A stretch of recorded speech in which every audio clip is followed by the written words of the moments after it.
Hello, Pastor Steve Waldron here today. I want to talk with us about the intelligent design movement. It differs somewhat from the creationist movement, the young earth creationist movement especially. The intelligent design movement, some people would say, is kind of a direct result of creationism. In 1987, that Supreme Court decision that says you basically cannot teach creationism in public schools, that it's that under another guise.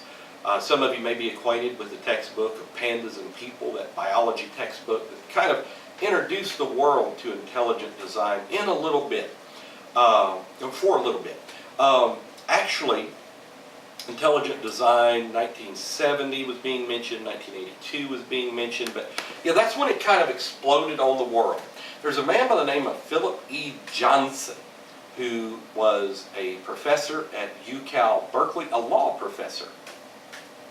And he read a pro-Darwinian book, and he read an anti-Darwinian book, and his conclusion was he felt like the pro-Darwinians had something to hide. So he began to study it.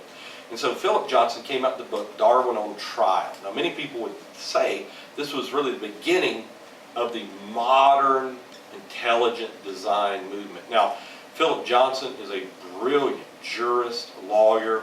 His writings are something to behold. They have tremendous force, very well reasoned, logical. One of the books we've done a commentary on here, a video on, the Evolution Handbook, has a great section on the history of intelligent design in there. In Philip Johnson's discussions with some of the leading evolutionists of the day, and how they would agree with him, and then in public they wouldn't agree with him, and this type of thing. So Philip E. Johnson was the co-founder of the Discovery Institute.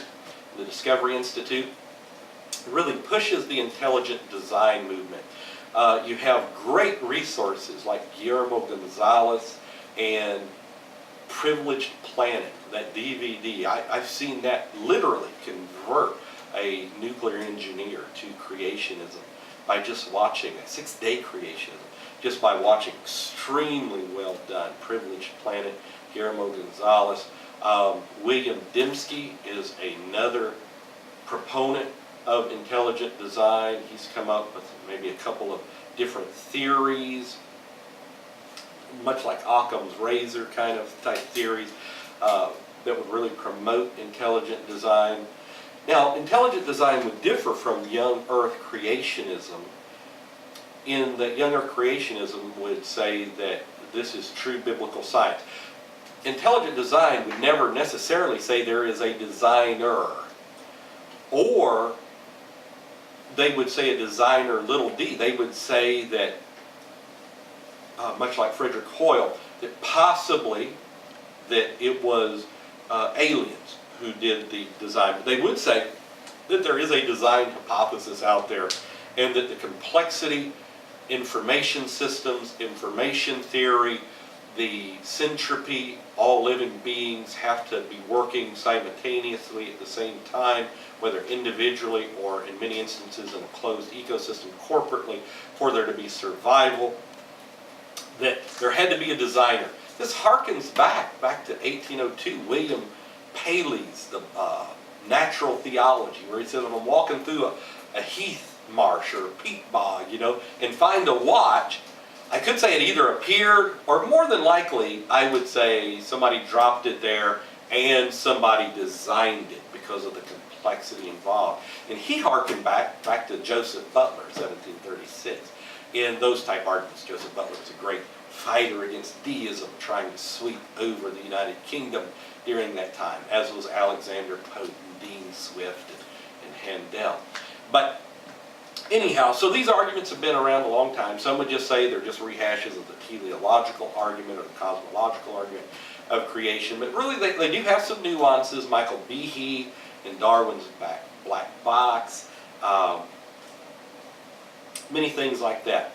I just ask you, read about it, pray about it, check it out. I think you would find that intelligent design is right. And I would go further and say creationism is right. So God bless you. When we know who made us, we know who we answer to, and we know where we're going. We know there's a heaven, we know there's a hell, we know there's absolute moral values. Julian Huxley would say this is why to reject creationism, so you can do what you want. Well, you can't. The scary thing to me, the scripture talks about people who did that was right in their own eyes. C.S. Lewis put it like this. He said the moralist dictator is the worst kind of dictator because he's going to enslave you and think that he's doing you right. And we're seeing that, the technocracy and the technocratic elite that's going on, the moralists trying to say right is wrong and wrong is right, and evil is good, and good is evil, and truth is falling in the streets. So intelligent design, there is a designer. It's very obvious if you just think about it. Half of a rib cage doesn't work. A half of a circulatory system doesn't work. Half of a nervous system doesn't work. A half of an oxygen system doesn't work. And it's all interdependent. God bless you. Have a great day in Jesus.